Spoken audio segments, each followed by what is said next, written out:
Willkommen, bienvenue, welcome. No, this is not cabaret, it's Think About It, a podcast about the power of ideas and how language can change the world, with Uli Baer. I'm very excited to welcome Professor Natasha Warikoo from the Harvard Graduate School of Education to the podcast. First of all, Natasha, thank you for joining me today. It's my pleasure. Thanks for having me. So I'm really interested in talking with you. As you know, affirmative action has been in the public conversation due to several lawsuits about Harvard, the elite testing schools in New York City, and other such cases. And the public takes a great interest in admissions policies and decisions at elite institutions. And you've written and you've talked to a lot of students and done sociological research, really deep research, and what people's perceptions are. The people on campus, the students who have been affected by these policies.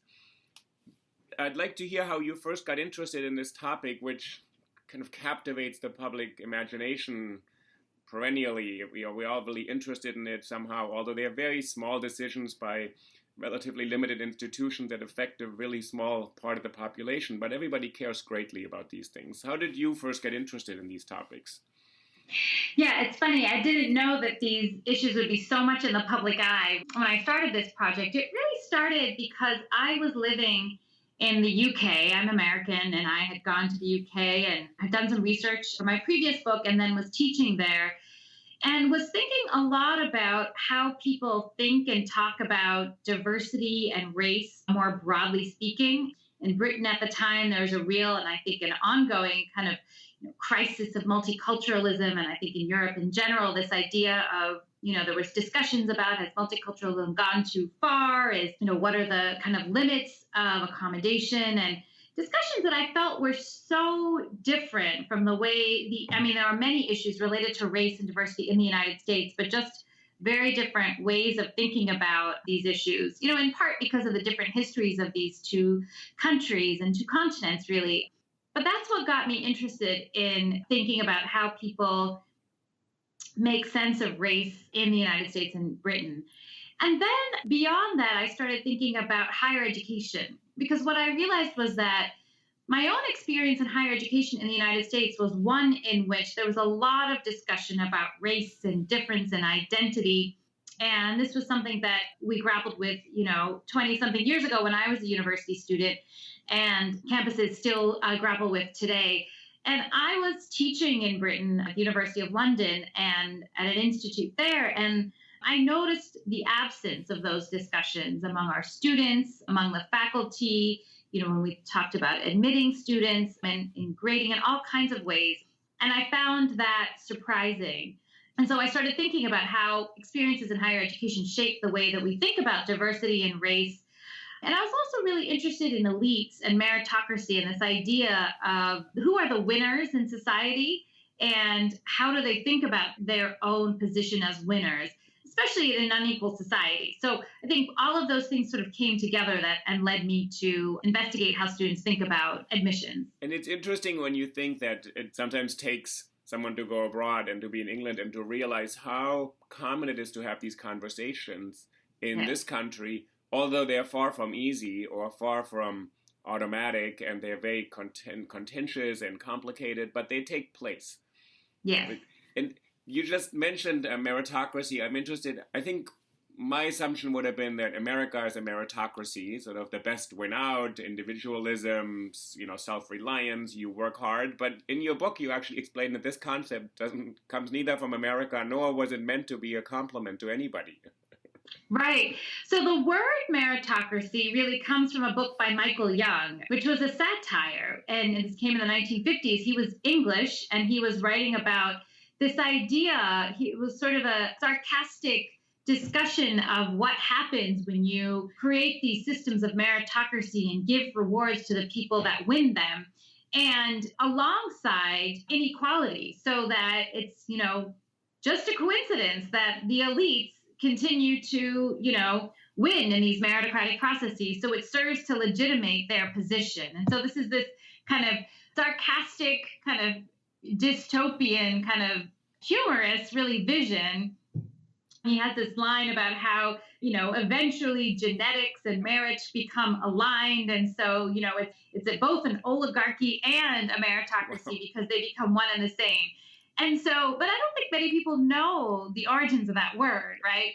And also, in the United States, we very much have, as you described, this ideology of equal opportunity, and we should be able to pull ourselves up from our bootstraps. And, I think a lot of people think that inequality is okay as long as everyone gets a fair chance, right?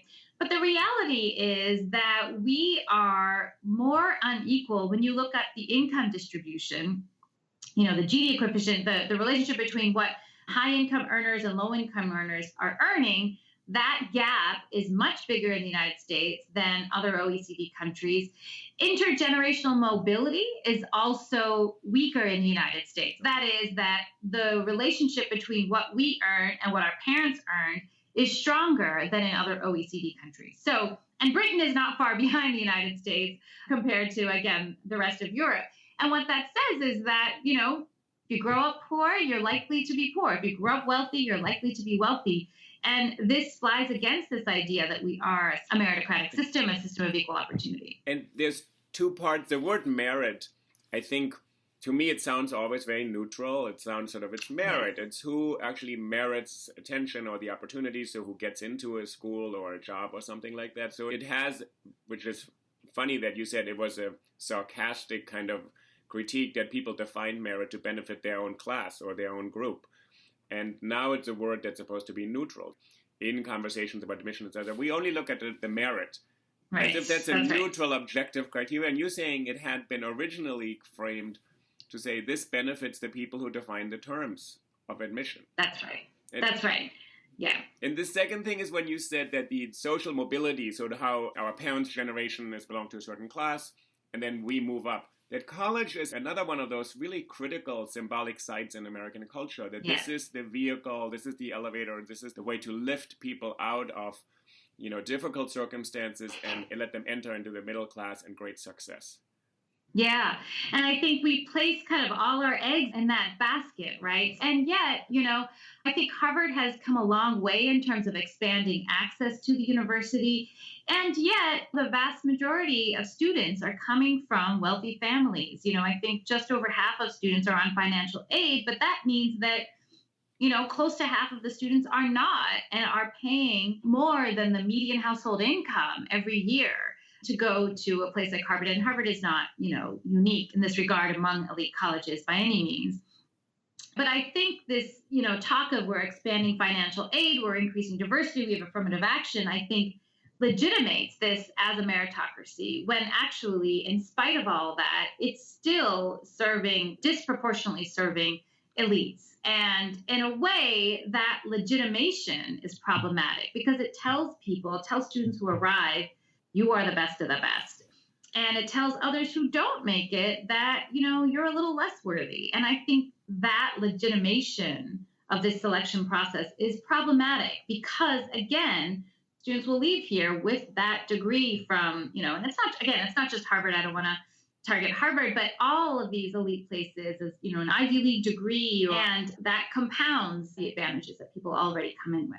And it's interesting that then they get affirmed in the belief they were chosen on these neutral objective criteria. What drops out is probably a large discussion, or it doesn't totally drop out, about secondary schools and the inequality in preparation, that some schools are underserved, some schools have great resources. The students are probably aware of that they come from all sorts of different schools. And in your book, you talk about how they're kind of taught to make sense of that. So they had different opportunities, but somehow when they get and arrive at the gates of one of those great colleges, that all falls away. But they were supposed to have taken advantage of their own conditions in different ways. Yeah, so they are taught and they believe that the way selection should happen is that in the United States, Britain is different, but in the United States, they believe that you need to have taken advantage of all the opportunities available to you, right? And they recognize the great inequality of secondary education in the United States. So they say, well, if you went to a high school that only offers one advanced placement exam and you took that course and you aced the exam, and there's someone else who went to a school with more resources that offered 10, and that student took, say, 4 and did well in those, well, that first student, maximized the opportunities available. And so that first student should get into the university over the second student. So there is some kind of belief in this calibration. And again, this idea is that university does that and they do it well enough that it legitimates the system, right? So we can't close our eyes to inequality, but we need to make sense of inequality and still maintain our sense that this is a fair system and this is a legitimate system. Because if I call that into question, I'm calling into question my own sense of accomplishment. And these students all work really hard in high school. You can't, unless you're Jared Kushner, but, students who come to these elite colleges, for the most part, have worked very hard in high school. But what legitimating the system does is tell them that they worked harder than others and doesn't let them see how they had opportunities to work hard. Okay, so you were the top soccer player, but your parents were able to pay for a private coach or to play on a club team, or you were the top, flutist, but you worked hard, but you also had private lessons with, a top instructor, etc. And so these two things go side by side, but legitimating these systems makes it hard to see that. And I think this question you said earlier about the kind of construction of merit is a really important point, right? How we define merit has changed over time in the United States, even if we just take, say, college admissions. There's a great book by Jerome Karabel about admissions to Harvard, Princeton, and Yale, talks about how, the universities change their definition of merit over time to suit their institutional needs, right? So it's very much about what is the university trying to do? And there are moments in history when they're trying to be more inclusive, right? When they're trying to get more working class students, when they're trying to get more African-American students. And there are times when they use definitions of merit to narrow opportunity, when they're trying to limit the number of Jewish students admitted. There are some claims, and I think this is a complicated question, about whether there are mechanisms to reduce the number of Asian American students, for example. But I think overall, it's important to keep in mind that, merit is definitely not neutral, and it's used to legitimate these institutions. That's interesting because, as you just said, there's been studies and conversations for 100 years that all schools tailor kind of the criteria by which they admit students because they want certain students to arrive there. And That's then, right. as you also say in your book, the courts decide certain things. They don't determine everything. That the courts give us guidance. You have to operate within the limits of the law, but there are ways in being somewhat flexible without being outside of the law. And the court has recognized that many criteria taken all together are still permissible, that the contentious one in America, which is interesting that race is the contentious one. You could imagine a society where all sorts of other criteria would be the most debated or offensive ones. So, for example, legacy admissions. Parents went to Harvard or Yale would be the most outrageous in a society that said, how can they use a criteria that their parents went to a school which has nothing to do with the children's achievements? Yeah. But that's not debated in the public. Or you could say, athletes or musicians or people from certain, areas of the country, because those schools used to really largely admit students from the Northeast, and then they expanded their. Yeah. But none of those criteria are really contested. Or gender. Yeah. There were no female students at Harvard until the late 60s through the association with Radcliffe College. But none of those have really generated the same kind of debates. Yeah, I think there are two reasons for that. First, I do think, and I think especially with this lawsuit, I do think there's been a lot more attention to legacy admissions and athletic recruiting. And in the academic world, there's been discussion about these for some time. Among the students, there certainly was less support. I was surprised by how much support there was for legacy admissions. It was about half of students supported it, but half didn't, and students were a lot more supportive of, say, affirmative action. So I do think that those other issues are contentious. I think we've been seeing increased discussion in the public domain of these as, again, this Harvard trial has been unfolding and, the airing of the dirty laundry. It's ironic that race is a protected category, right, under the law because of anti-discrimination law, right? It's a special category where organizations have to be careful about considering race because in the past, the United States has historically used race to exclude people, as in legalized segregation and all of the things that go with it. So these laws were designed to protect African Americans in particular. And so the irony now is that it's being used kind of against African Americans or to sort of take away certain policies that would support that community. But I think because it's a legally protected category, it's able to be challenged much more easily in court than these categories of athletics or legacies, where the universities really have a lot of freedom to admit students the ways they want. The other issue is that race is so symbolic in the United States, and affirmative action has become such a hotbed kind of issue. And it's sort of become one of these, abortion, affirmative action, gun control. These are these touchstone issues that people line up either for or against, and it's very much tied to people's political identity. So, even if you're a person who didn't go to college or is not trying to go to a college, most people go to colleges that are not selective. So affirmative action is not an issue, but you still have a strong view about this because in the public rhetoric, it gets tied to, this is anti-American dream, or there's a sort of discourse in the kind of conservative talking points that pulls affirmative action in a way that's very powerful.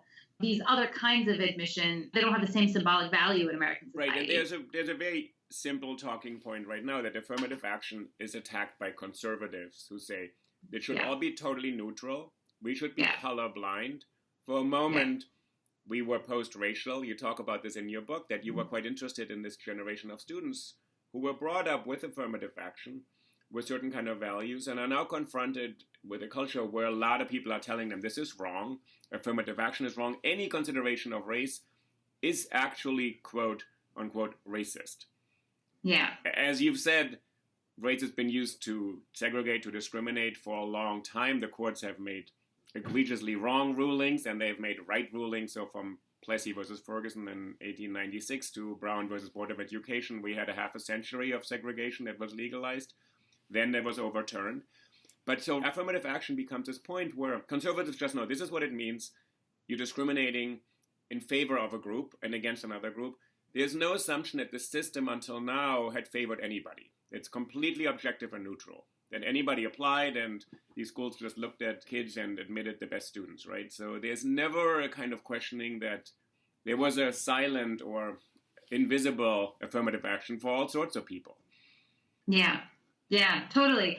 It's interesting that what students who were critical often said was, if you're going to think about disadvantage, it should be class, not race, right? So that's always the sort of response, class, not race.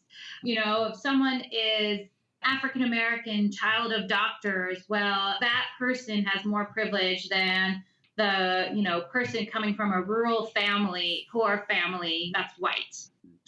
And that may be true, but the reality is that, even within class lines, we know that there is racial disadvantage. So among the poor, African Americans are more likely to be living in residentially segregated neighborhoods and have fewer resources in their communities. For example, among the wealthy, whites who are wealthy in the United States have accrued much greater amounts of wealth and assets, if we look at wealth and not just income, compared to African Americans, because African Americans are more likely to be 1 or 2 generations out of poverty and much more likely to be connected to across class lines to relatives or extended family, whereas whites are much more likely to have kind of closed social networks among wealthy because they've been wealthy for generations. And so there are all these ways in which, even if we're talking about financial resources, that there are these racial differences, but that's very hard for people to see, right? And to sort of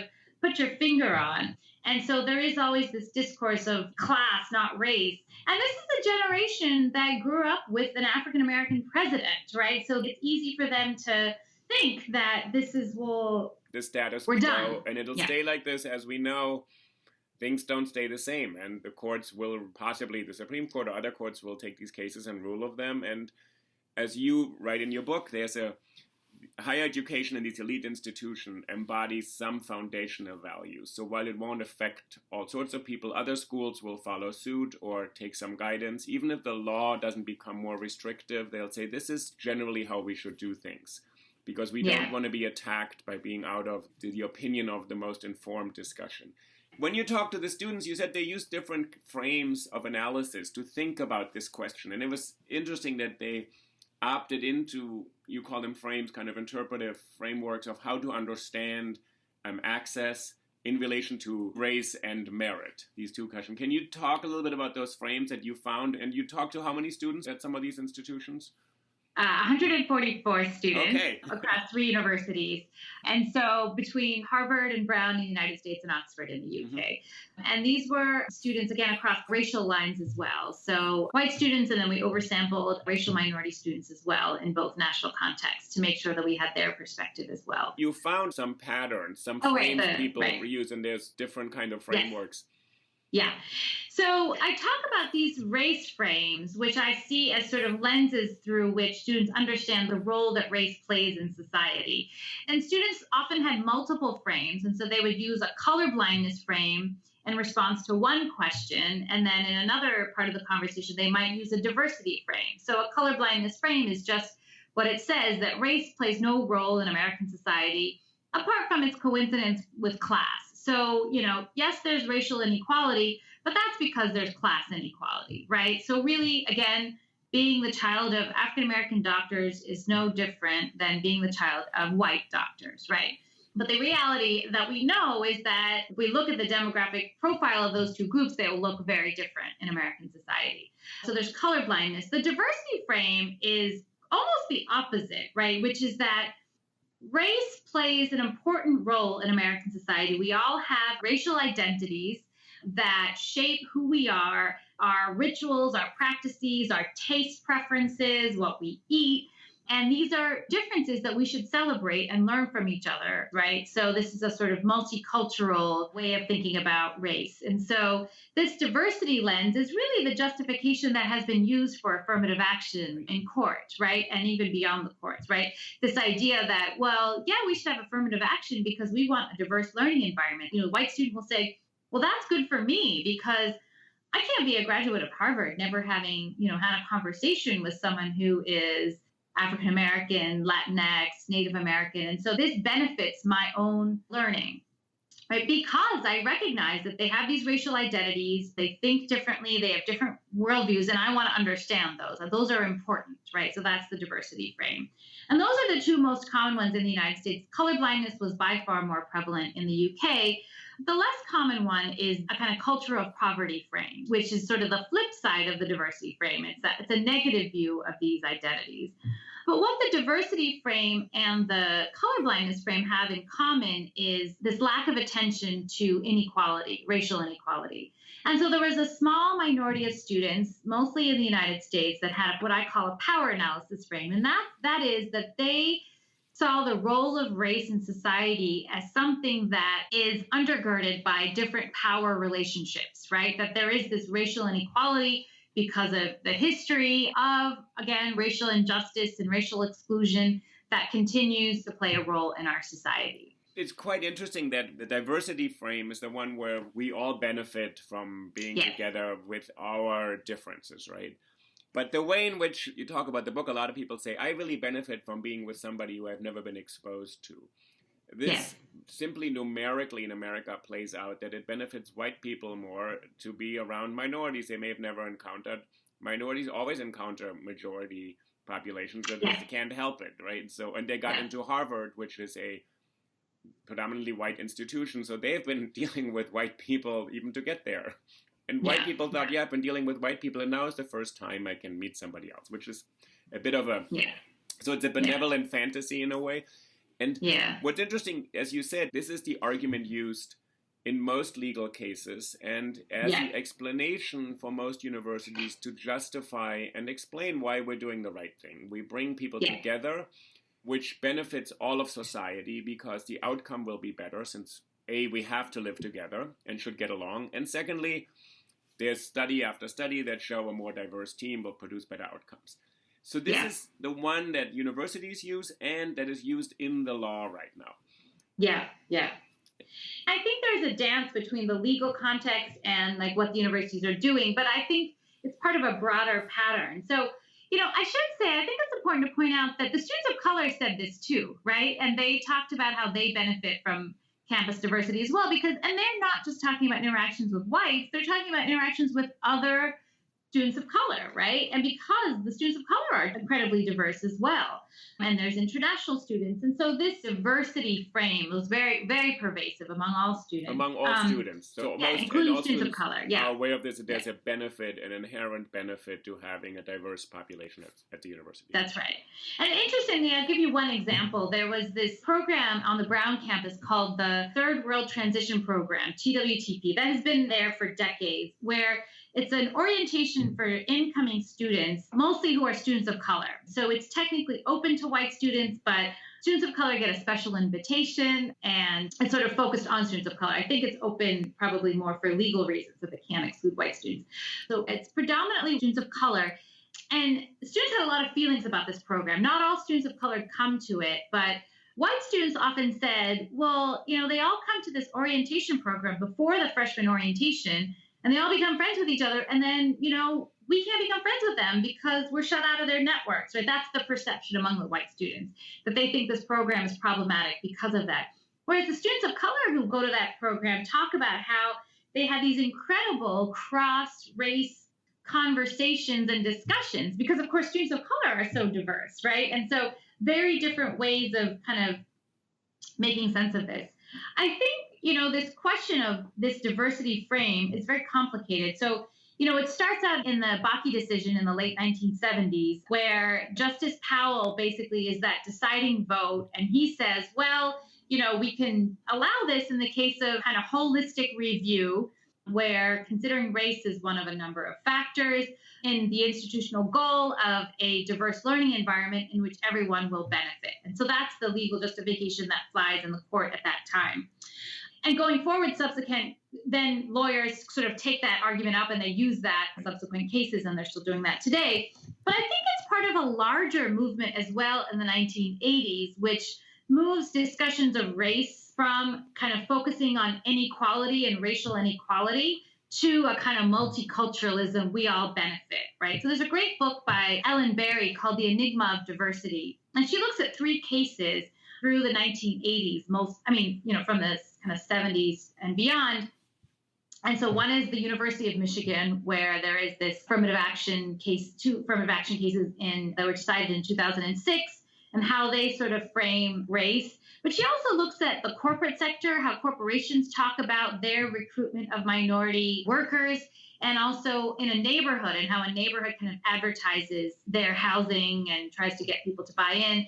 And there's this shift to a kind of diversity framing of like, diversity is good for everyone. You know, right. White people, you don't want to live in an exclusively white neighborhood. Look how much you'll gain from a diverse neighborhood. And you know, in corporate America, well, if you don't have a diverse staff, you're going to miss out on all the markets, you know, the sort of selling to immigrants and to African Americans, et cetera. So there is this sort of neoliberal kind of selling of diversity that sort of picks up beyond higher education. I think higher education is just one domain in which this happens. Right. We see it in education as well. In education, in K-12 education, a focus on inequality kind of shifts to this idea of multiculturalism, and, you know, we have international potlucks every year and this kind of thing. I have talked to your colleague, Randall Kennedy, at the law school, who's written this book, For Discrimination, which is a case for affirmative action. He's a defender of affirmative action.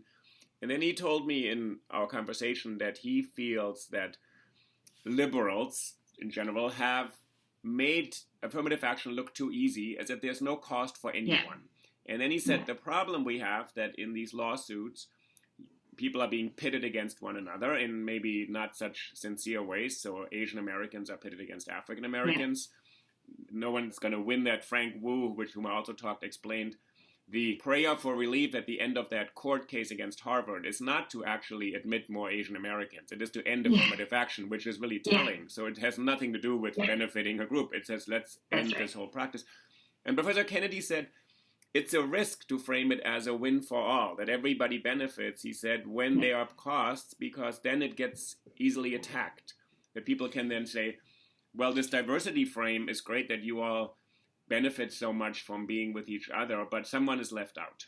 And he said, if you don't talk about this, so it's interesting. And do you feel this, when you talk to the students and they use these frames, as you said, somewhat interchangeably, they're very aware of them. They're actually really aware of these questions and debates because they themselves have gone through it. Yeah, yeah, yeah.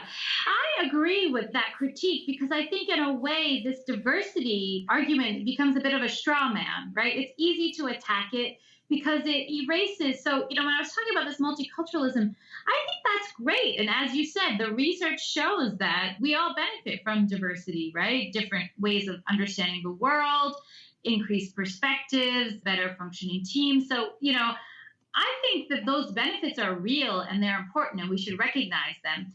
But at the same time, it should not replace our attention to racial inequality. And I think that's what's happened is this love for this diversity and multiculturalism has made us forget about, the real roots of affirmative action was not that. It was about addressing racial exclusion and racial inequality. And that problem, I don't think it's the same as it was 50 years ago, but I do think that we still have pretty significant racial inequality. And this is just one small policy to address that. But we can't lose sight of that. And then we are teaching our students, most of our students are unaware, right? Because they're not taught about racial inequality, beyond slavery and segregation in school. And they don't understand what are these differences and how does it continue to affect the lives of people and opportunities today, right? And so to me, that is the fundamental problem is if no one believes that race continues to play a role in people's lived outcomes, then it's hard. I think when people understand that, it's hard not to support affirmative action, but we don't even talk about that anymore. But I share your hope, let's say, if people understand that they will see there is a point to affirmative action, which is not just make everybody feel better by being with all these different people, but there are historic reasons and present-day reasons for it, because there are still systems in place that actually disadvantage people, and the other ones advantage people invisibly, and it's worthwhile to actually show them and reveal them. The diversity bargain is something that people then enter into, and you describe it, and it sounds kind of promising. When I picked up the book, I thought, oh, there's a way to kind of make sense of it and not lose too much on either side, and this is sort of striking a bargain. I thought maybe it meant compromise or something like that. Useful. Sorry to disappoint. Right, it doesn't quite mean that. Can you explain what do you mean by diversity bargain when you wrote this book, after you talked to these 144 students? Yeah, so the diversity bargain, I'll talk about the diversity bargain in the US. It's a little different in Britain. The diversity bargain is this, that white students tend to support affirmative action, and they do so more readily than kind of ordinary Americans who are more mixed on affirmative action. But they do so mostly because they see personal benefits, right? So they buy into this idea, well, yeah, it's good because I will be better educated. I need this, right? I don't want to go to a college campus that's exclusively white. And so they support it. And so if you're someone like me who thinks it's a good policy, then you think that's a good thing. The problem is that because they tend not to acknowledge inequality, that it leads to these expectations that I think are problematic. So there are three that I talk about in the book. And the first is that they expect, if affirmative action is about benefits to themselves, then they expect their peers of color to be integrated at all times, right? So they get annoyed when they see a table of Black students in the cafeteria because they're all assumed to have benefited from affirmative action. And if they have, they're supposed to be enlightening their white peers. And of course, that same student won't necessarily notice the table of white students on the other side of the cafeteria because that's more the norm, right? But so there are these expectations of their peers of color. And you can imagine those expectations are problematic, right? Because those students are there to get an education just like they are, not to edify other peers, right? I had 2 Harvard students and several other students from other institutions, so Salma Abderrahman and Nicholas Whitaker, and they explained to me, we are not here to teach you what it means to be a student of color. And I said, right. I really appreciate the irony that you're on the podcast and speaking with me. And they said, no. They said, we realize that this is actually a deep irony. You've asked us to come on the podcast. But they were very thoughtful and said what you just said. It is exhausting and it interrupts my studies. I'm not there to teach people constantly what it feels like to be me, what it feels like to look like me. They say that is not my job. I'm not a teacher at Harvard. I'm a student there, and I'd love to do my work. And instead, I'm put in this role to constantly educate people about what it means to be a person of color in America. He said, that's not my appointment. So they said it Right. interferes with actually their Yeah. purpose there, which is the university should take care and say this is not the role of minority students to do that, because that interferes with what they're supposed to do, which is study and learn. Sure. And if the student then complains and says, well, this syllabus doesn't reflect my lived experience, or, there are lack of minority voices, and then, faculty will often come to them and say, well, who would you put on the syllabus? The student's like, I'm the student here, you're the professor, right? And so I think that, even aside from their peers, they sometimes will get it from the staff and the faculty as well in a way that's problematic. I think this way of thinking about race leads students to have these kind of essentialized understandings of what it means to be Black or Latinx in American societies. And that's often associated with poverty, right? So if they have, a Latinx peer who comes from a wealthy family, they'll think, well, rather than expanding their idea of what it means to be Latinx or African American or Native American in American society, they'll say, well, why did that person benefit from this? And that person's lived experience is just like mine. I mean, it's probably not, but there's this assumption, again, because of social class, that their experience is no different. So there are these kind of essentializing ways that students kind of make sense of their minority peers. So this diversity bargain is sort of allows people to be in favor of affirmative action as long as they can see their benefits for themselves. So it protects their status, and it's not a direct awareness saying I'm defending a problematic status. It's just I'm here, I deserve to be here, I got in, and I have to find a way to make sense of that. That's right. That's right. After you've done your work, you're doing this research, and you said a moment ago the power analysis frame, this frame of inequality, is not as pervasive among students. That's right. Do you think universities, and they do take a role to shift toward that frame and say, and teach their students something else in addition? So there's the admissions part, and then there's the on-campus part. So I think that there are pockets on these campuses, and this is where the contrast between Brown and Harvard comes in, because I think Brown has a much stronger focus on this, what I would call a power analysis frame. So Harvard in general takes a much more integrationist approach. The few examples that I give are that their orientation or their diversity conversation is done. It's a 90-minute conversation with students living on the same hall.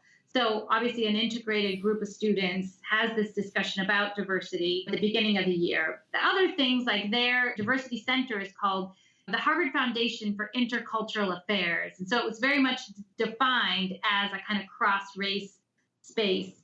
Their housing, when the university saw a little bit of segregation in terms of where students were choosing to live, they said, all right, we're going to randomize housing now. You don't get to choose where you live. You can choose your friends, and then you get randomly assigned. So Harvard does all these things to kind of integrate students, which I think is great, but I think that that space to support the students of color is lacking. Whereas Brown might be sort of on the other end, where it's very focused on supporting students of color. So Brown's Center for Students of Color for many years was called the Third World Center, recently renamed a few years ago to the Center for Students of Color. So it's deliberately still named as a place for students of color. And, if you look at the missions, you'll see different missions. There's a focus on social justice in the Brown Center for Students of Color. Their orientation I mentioned earlier is the Third World Transition Program, which is this multi-day orientation program primarily for students of color. And, their agenda is like there's a workshop on racism and sexism and colonialism, and very focused on a kind of power analysis, understanding the roots of inequality in American society and beyond. The problem, I think, with the Brown model is that the white students were very alienated from a lot of this programming. So they were not pulled into these conversations as well. So I think there's a balance. We need both of those things, right? We need white students to be on board as well, but we also need spaces for the students of color to be supported on these predominantly white campuses. So to have both, and as you said, the students are able to switch between frameworks. And I think what you're saying is that the universities are symbolic spaces and sites for American culture. And we need both. Some universities, as you know, have taken strong stances against safe spaces, etc. I had a student on, Cameron Okeke has been on, who was at the University of Chicago, and actually explained very thoughtfully how what people called safe spaces allowed him to succeed at the University of Chicago as a student who, he said the university admitted for what he wouldn't have called but if he had read your book at that point, he would have called it a diversity bargain. There's a benefit to all of it. But then he said, then they kind of fail to make sense of what his role is there. Yeah. So that they admit bring students, but the institution hasn't changed. So I think the frames you're proposing, the diversity frame, power analysis frame, and colorblindness frame, which is as problematic as it sounds, is how people make sense of the world. They have to all be taught, at least to be exposed, that these are frames people use, rather than we all think about race, merit, admissions, and we know what we're talking about. I think a lot of the confusion is that people use different frames and switch back and forth. Yeah. And that's what frames are, kind of sociologically. They're sort of lenses through which we see the world, but we don't realize that we're putting them on, right? And we don't realize that that's how we're making sense of the world. So I think it's helpful to sort of unpack that and make sense of, well, what is our starting point for making sense of this and what's missing, right? What's missing when we say that race doesn't play a role apart from class in American society? And the other consequence that I wanted to highlight in terms of this diversity bargain is this idea of reverse discrimination. So white students would say things like, it creates this anxiety, saying that affirmative action is for your own benefit, creates this anxiety among whites that it will, quote unquote, go too far, right? So these students have all gotten into Ivy League universities, but imagine going on to applying for internships or jobs or a fellowship or graduate school. Eventually, they're not going to get something, right? And then affirmative action is an easy target. And students would say things even like, a student at Harvard said, well, if I hadn't gotten into Harvard, I would have felt that I'd experienced racial discrimination. And so it's a script. I call it a script in people's minds because it already exists. It's like you got into Harvard, but that anxiety is still there in the back of your mind. And imagine what that student doesn't get into, their top choice graduate school, then it's easy to blame affirmative action because affirmative action is no longer benefiting me. And that's next to what you were saying earlier and what Randall Kennedy was saying about this sort of lack of recognition that it's not just about, personal benefit. It can't just be about personal benefit. But that's fascinating that there's a script in place that affirmative action plays a role in, and it's not really a real analysis of affirmative action is, what it's meant to do, what it has done historically or in the present, but rather, if something doesn't work out, I'm going to blame this thing. That's right. They don't say that, but they believe it, right? And that's problematic. Right. Do the students at Harvard take a lot of interest in this court case, do you think? Are they very aware of it? I mean, it's not a nice thing to be in the crosshairs of the public debate. Yes, it's very much on the minds. I mean, now obviously it's died down a little bit. It's the end of the semester, and the trial part at least is over for now. It'll be back in the news in the new year for sure. I teach at the Graduate School of Education, so our admissions process is separate from the undergraduates, but it's certainly been a topic here as well. And students are really trying to make sense of what this is, and the admissions process is so complex, and right. I think bringing Asian Americans into the mix as well makes it even more complex. I think a lot of Asian American students are trying to make sense of this as well. So right, how they fit into this equation. And right. I have somebody on the podcast coming on Friday, a graduate student at Brown, who says that the role of Asian Americans in campus politics has been underplayed, actually, that they have taken a very important role in solidarity with other groups, and they're kind of cast now as if they're against racial justice. Yeah. So that's a very tricky role to be in, I think, if you're named in a lawsuit as a group and you may not agree with this characterization. It's interesting. I was talking to a local reporter who was reporting on this issue, and he said that he went to the Harvard campus to try to interview students and did find some students, both white and Asian, who supported the lawsuit, but none of them would agree to be interviewed. Many more were not supporting this lawsuit because of the attack on affirmative action. And so he thought that that was the predominant view.